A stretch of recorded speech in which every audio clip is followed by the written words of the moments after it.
Je suis toujours épatée par la manière dont le corps de mes consultants s'exprime et me fait passer des informations pour que je comprenne, pour que je traduise les besoins des corps et inconscients de mes consultants en accompagnement. Donc c'est vrai que pour le coup, je pense que tous les thérapeutes Total Reset ont énormément d'anecdotes à raconter sur ce thème-là. Euh, il y en a une, en tout cas, c'était une amie que j'avais perdue d'ailleurs de vue depuis quelque temps et qui est revenue me voir parce que justement, tout d'un coup, elle avait fait des allergies importantes, des allergies qui l'avaient amenée aux urgences avec cortisone et antihistaminique.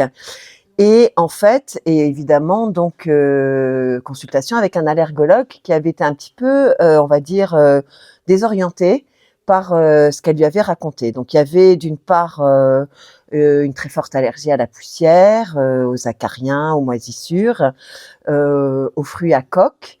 Et en revanche, il y avait une autre manifestation qui était assez étonnante. Elle était dans un train, et parce qu'elle n'a pas de permis de conduire, dans un train assise en face d'une personne qui avait beaucoup de boutons, mais des boutons pas de style acné, mais de style justement plutôt pustule, réactionnel à quelque chose.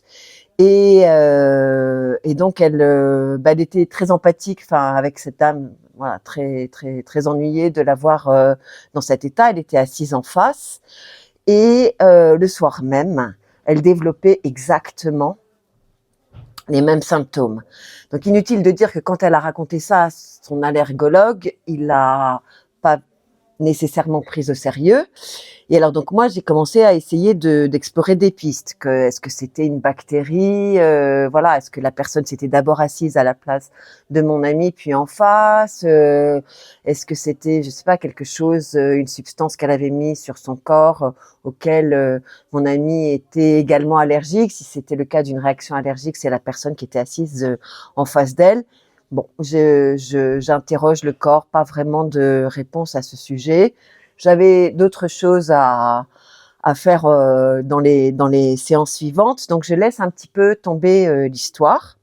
Et puis quelques temps plus tard, elle me raconte autre chose, c'est-à-dire qu'il lui était arrivé.